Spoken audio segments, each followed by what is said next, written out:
ശ്രീജിത്ത്, അതേപോലെ തന്നെ ഈ കെ ഇസ്മായിൽ ഈ സംഭവവുമായി ബന്ധപ്പെട്ടുള്ള പ്രതികരണം നടത്തിയതിനു ശേഷം പാർട്ടി വിശദീകരണം തേടുകയുണ്ടായി. അദ്ദേഹത്തിന്റെ വിശദീകരണം കേട്ട ശേഷം നടപടിയിലേക്ക് കടക്കുമെന്ന് നമ്മൾ പ്രതീക്ഷിച്ചിരുന്നതാണ്. പക്ഷേ ഇത്ര വലിയൊരു നടപടിയിലേക്ക്, സസ്പെൻഷനിലേക്കൊക്കെ നീങ്ങും എന്നതിൽ ഏതെങ്കിലും തരത്തിലുള്ള സൂചന മുൻപുണ്ടായിരുന്നോ?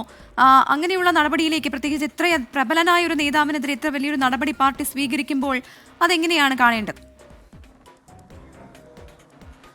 മാർച്ച് 7-ന് ചേർന്ന CPIയുടെ സംസ്ഥാന എക്സിക്യൂട്ടീവാണ് പി രാജുവിൻ്റെ നിര്യാണത്തെ തുടർന്നുള്ള കെ ഇസ്മായിലിൻ്റെ പ്രതികരണങ്ങളുടെ അടിസ്ഥാനത്തിൽ അദ്ദേഹത്തോട് വിശദീകരണം തേടാൻ തീരുമാനിച്ചത്. പാർട്ടിയിൽ നിന്ന് പുറത്താക്കാതിരിക്കാൻ കാരണങ്ങൾ എന്തെങ്കിലും ഉണ്ടെങ്കിൽ വിശദീകരിക്കണം എന്നായിരുന്നു CPI സംസ്ഥാന എക്സിക്യൂട്ടീവ് അദ്ദേഹത്തിന് നൽകിയ നോട്ടീസ്. അന്ന് തന്നെ ഇസ്മായിലിൻ്റെ മറുപടി ലഭിച്ച ശേഷം അദ്ദേഹത്തെ പുറത്താക്കണമെന്ന ധാരണയാണ് CPI സംസ്ഥാന എക്സിക്യൂട്ടീവിൽ ഉണ്ടായത്. പിന്നീട് വന്ന പുനരാലോചനയിലാണ് അദ്ദേഹത്തെ പുറത്താക്കിയാൽ അദ്ദേഹത്തിന് പാർട്ടിക്കെതിരെ സംസാരിക്കാൻ കൂടുതൽ സ്വാതന്ത്ര്യം ലഭിക്കും, പാർട്ടിയുടെ വൃത്തത്തിൽ നിന്ന് പുറത്തുപോയാൽ അദ്ദേഹത്തിന് പാർട്ടിയെ വിമർശിക്കാനും പാർട്ടിയെ എതിർക്കാനും പാർട്ടിയെ തള്ളിപ്പറയാനുമുള്ള വലിയ അവസരങ്ങളും ലഭിക്കും, അദ്ദേഹത്തിന് വലിയ തോതിൽ പ്രാധാന്യവും ലഭിക്കും. മാത്രമല്ല, പതിറ്റാണ്ടുകളായി CPIയുടെ അധികാര നേതൃത്വത്തിലുള്ള ഒരാൾ ഇറങ്ങി നിന്ന് പാർട്ടിക്കെതിരെ പറയുമ്പോൾ അതിന് പാർട്ടി അണികൾക്കിടയിൽ പോലും വിശ്വാസം ലഭിക്കും, വലിയ പിന്തുണ ലഭിക്കും, അതും ഈ സമ്മേളന കാലത്ത്.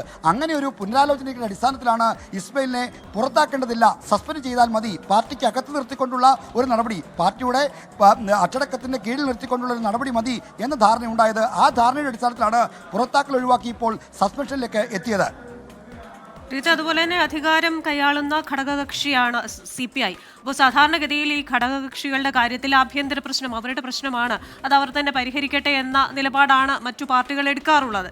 പക്ഷേ ഇവിടെ ഈ പാലക്കാട് ബ്രൂവറി വിഷയത്തിലൊക്കെ ഉണ്ടായ വിവാദങ്ങളും പരാമർശങ്ങളും ഒക്കെ നമുക്കറിയാം. അതുകൊണ്ട് തന്നെ CPIഎമ്മിൻ്റെ ഭാഗത്തു നിന്ന് ഇതുമായി ബന്ധപ്പെട്ട ഏതെങ്കിലും തരത്തിലുള്ള പ്രതികരണം, കാരണം ഇനി വരാൻ ഇരിക്കുന്ന തെരഞ്ഞെടുപ്പുകളൊക്കെ ഉണ്ട്, ഇത്തരത്തിലുള്ള നടപടികളും ഇത്തരത്തിലുള്ള നീക്കങ്ങളും ഒക്കെ ഏത് തരത്തിലായിരിക്കും CPIഎം നോക്കിക്കാണുക? ക്രിസ്റ്റീന, CPIയിലെ തികച്ചും ആഭ്യന്തര വിഷയമാണ്, സംഘടനാ കാര്യമാണ് ഇസ്മായിലിനെതിരായ നടപടിയും മറ്റ് ചർച്ചകളും വിവാദങ്ങളും ഒക്കെ. അതുകൊണ്ട് തന്നെ ഇക്കാര്യത്തിൽ ഇടപെട്ട ഒരു അഭിപ്രായം പറയുന്ന രീതി CPIഎമ്മിനില്ല.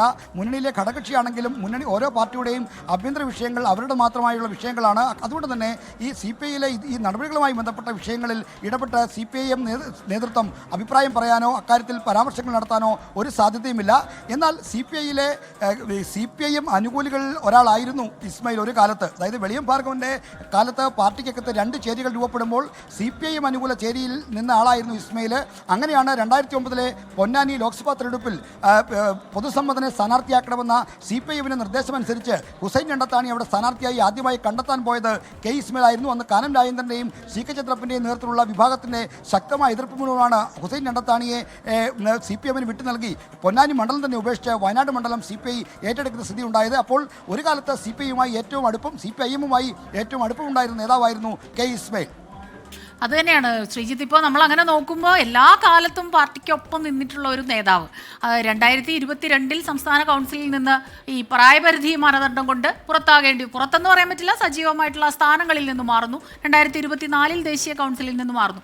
പക്ഷേ അപ്പോഴും ഇവരെ പോലുള്ള നേതാക്കൾ ജില്ലകൾ കേന്ദ്രീകരിച്ച് പ്രവർത്തിക്കണം എന്നുള്ളതാണ് ആ ഒരു തീരുമാനം, പാർട്ടിയുടെ നിർദ്ദേശം. ആ രീതിയിൽ ഇപ്പോൾ ഇനി പ്രവർത്തനം അതെങ്ങനെയായിരിക്കും? അദ്ദേഹത്തിൻ്റെ ഒരു പ്രതികരണം, ഈ സസ്പെൻഷനിലുള്ള പ്രതികരണം, അത് വളരെ പ്രധാനപ്പെട്ടതാണ് അല്ലേ?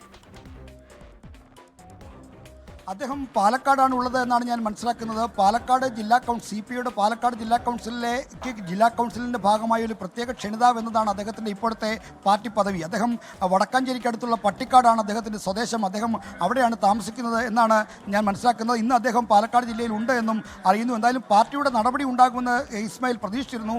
അക്കാര്യം ഉറപ്പാണ്. കാരണം നടപടി എടുക്കാനുള്ള കഴിഞ്ഞ CPIയുടെ 7-ാം തീയതി ചേർന്ന സംസ്ഥാന എക്സിക്യൂട്ടീവിൽ അദ്ദേഹത്തെ പുറത്താക്കാനുള്ള തീരുമാനം എടുത്തുകൊണ്ടാണ്, എല്ലാ ധാരണയിലെത്തിക്കൊണ്ടാണ് അദ്ദേഹത്തെ എന്നോട് വിശദീകരണം ആരാഞ്ഞത്. അന്ന് തന്നെ ഇസ്മായിലിനെ അനുകൂലിക്കുന്നവരായി ആരും പാർട്ടിയിൽ ഉണ്ടായിരുന്നില്ല. CPIയുടെ സംസ്ഥാന എക്സിക്യൂട്ടീവിൽ ഇസ്മായിലിനെ പുറത്താക്കണമെന്നുള്ള ആവശ്യം ഉയർന്നപ്പോൾ ഒരാൾ മാത്രമാണ് ഇസ്മായിലിന് അനുകൂലമായി സംസാരിച്ചത്. അതിപ്പോഴത്തെ ഹൗസിംഗ് ബോർഡ് ചെയർമാനായ കോഴിക്കോട് നിന്നുള്ള TV ബാലൻ എന്ന നേതാവ് മാത്രമാണ്. TV ബാലൻ ഒഴികെ എല്ലാവരും ഇസ്മായിലിനെതിരായ നടപടിയെ അനുകൂലിക്കുകയാണ് അന്നുണ്ടായത്.